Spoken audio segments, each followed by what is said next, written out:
Muy buenos días tengan todas y todos los aquí presentes en esta celebración aquí en el Tribunal Electoral del Poder Judicial de la Federación. Pues son 7 décadas en las que separan este momento en el que se reconoció el derecho de la mujer para votar. Pero la efeméride que hoy conmemoramos debió cumplir una mayor edad. Sí, así como lo propuso a los constituyentes de Querétaro, se hubieran resuelto plasmar en la Carta Magna de 1917, como bien lo señaló la ministra Soto, lo que se hizo 36 años después. Para explicarme, cito la parte nodal de una comunicación que fue turnada a los constituyentes en 1916. Abro comillas. La nación y el mundo entero están pendientes de vuestras labores, señores diputados, y yo espero en este código, en este nuevo código, que estará confiado a vuestro patriotismo y equidad como representantes populares, sino vices personalistas, para que la mujer mexicana que no se ha excluido en la parte activa de la Revolución Mexicana, no se le excluya en la parte política y que por lo tanto alcance la nueva situación de derechos siquiera incipientes. Sería injusticia grave cometida por el Congreso Constituyente que dejara a la mujer en el mismo grado de infelicidad en que hasta hoy se ha encontrado en lo que respecta a sus derechos políticos. Cierro las comillas. La persona que planteó esta excitativa al constituyente de Querétaro fue precisamente Ermila Galindo Acosta, entonces secretaria de Venustiano Carranza, y que desde muy joven sumó una notable labor prosufragismo de la mujer y destacándose por sus convicciones de oratoria, ejemplo y voluntad, méritos que la llevaron, por supuesto, a colaborar directamente al lado del jefe del Ejecutivo constitucionalista. Como sabemos, su propuesta no fue atendida. La negación concedió que había mujeres de grandes cualidades y disposición para la política, pero que como clase no eran partícipes de tales asuntos debido a su preferente ocupación hogareña, como ya también aquí se señaló. Pero Ermila Galindo, en claro desafío de las disposiciones y prácticas electorales de entonces, se presentó ella misma a los comicios de 1918.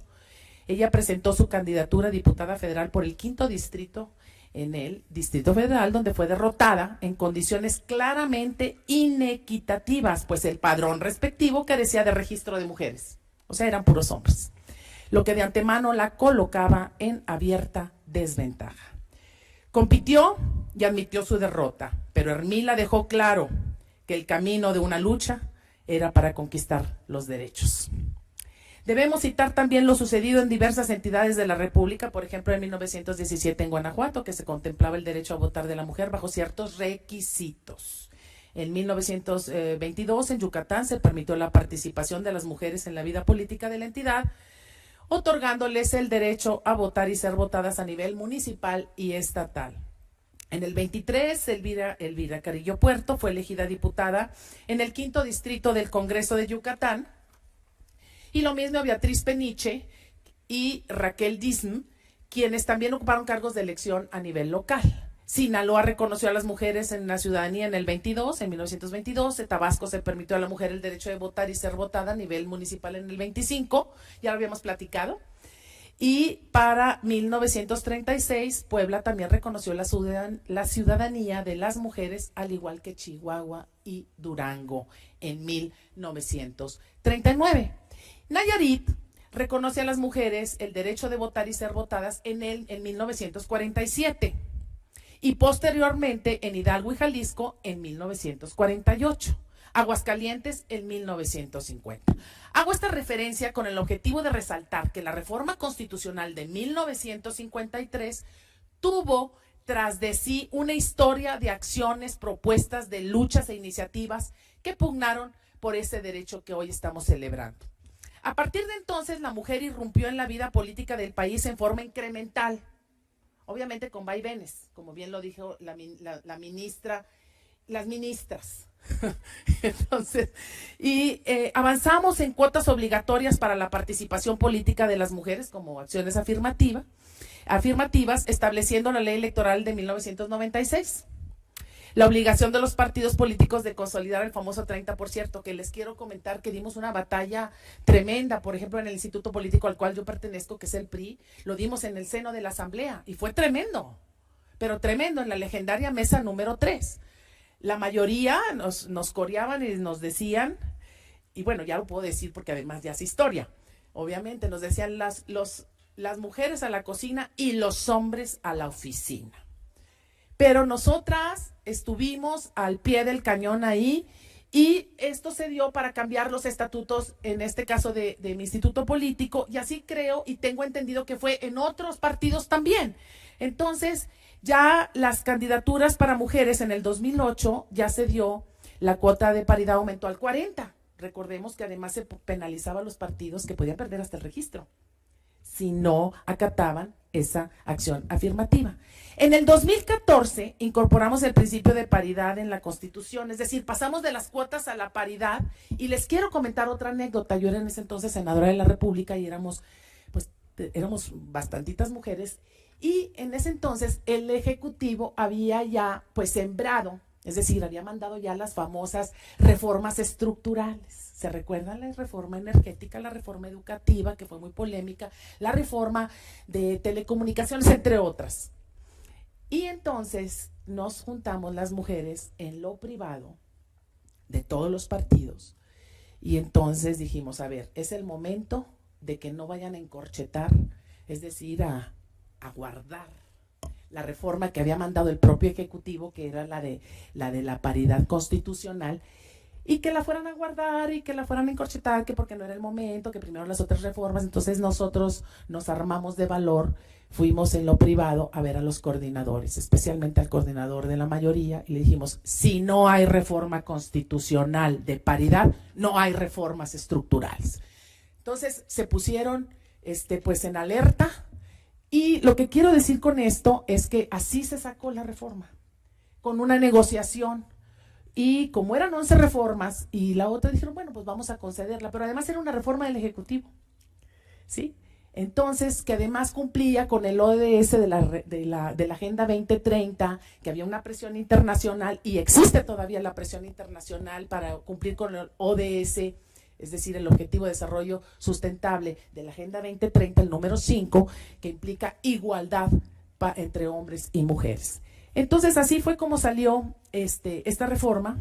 También se dio la lucha en la Cámara de Diputados, y les quiero decir que esta reforma sigue y seguirá vigente. Otras reformas pues ya no están vigentes. Ustedes saben que ya se dio marcha atrás a varias. En fin, por lo que todos ya sabemos, este no es el debate que nos ocupa ni nos preocupa en este momento.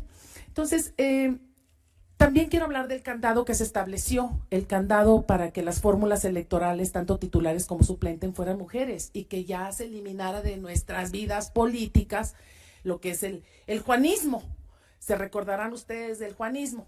Entonces, bueno, pues eso ya no es un problema, porque los apetitos siguen pues permaneciendo en las distintos órdenes de gobierno para poder hacer a un lado a las mujeres en el ejercicio pleno de sus derechos políticos. Yo les quiero decir también que en el 2019 ya se hizo aquí la referencia, era la paridad en todo, más la igualdad en todo, los niveles y órdenes de gobierno. Pero así la lucha surgió primero en el interior de los partidos, esa es la verdad, para plasmarlo en sus propios estatutos, y de ahí dar la fuerza legal de los institutos a que las mujeres al interior pudieran seguir luchando en la batalla interminable. Toda esta parte positiva tiene que ver con el aspecto evidentemente cuantitativo, pero también cualitativo, la nueva visión de hacer política por parte de las mujeres, ese ojo femenino, el ojo de las mujeres que cambia una visión de la política y que profundiza en acciones tremendamente diferentes a las formas anteriores de hacer política. Pero hoy, sin embargo, la cara crítica se encuentra en la violencia, en los feminicidios, en el asesinato a candidatas, en la intimidación a las que están sujetas, o el riesgo que se ocurra para la persistencia de una cultura misógina, especialmente en algunas comunidades y regiones. Ya no es un tema legal, hay que decirlo, esto es un tema ya son de prácticas nocivas, que tiene que ver también con la procuración de justicia, que tenemos que hacer algo, porque en estos comicios que están por venir, no podemos permitir que haya secuestros de candidatas, desapariciones, asesinatos, intimidaciones. Yo creo que tenemos que hacer algo. Yo estoy dispuesta a hacerlo desde nuestra propia trinchera de la Casa del Pueblo, la Cámara de Diputados, pero todos tenemos que hacer lo que tengamos que hacer. Y es innegable, por supuesto, que el Tribunal Electoral del Poder Judicial de la Federación ha contribuido plenamente a fortalecer un régimen democrático. Yo los felicito, los aplaudimos. Todo esto en materia de igualdad de género a través de sus sentencias. Por citar un ejemplo, pues reconoció desde un principio la necesidad de las acciones afirmativas, que son totalmente admisibles con el fin de eliminar la discriminación. Ya también lo dijeron aquí las oradoras que me precedieron en el uso de la palabra. El día de hoy, a 70 años de haber sido reconocido el derecho de votar y de ser votadas a las mexicanas, el Tribunal Electoral Judicial de la Federación, como máxima autoridad jurisdiccional electoral en el país, ha contribuido definitivamente a consolidar una sociedad igualitaria en la que se garantiza a las mujeres el pleno disfrute de los derechos políticos electorales, pero sí tenemos que poner énfasis en lo que viene, las nuevas barreras, los nuevos fantasmas, los nuevos peligros para todas las mujeres que aspiran a seguir haciendo política. Es cuanto, muchas gracias por la invitación.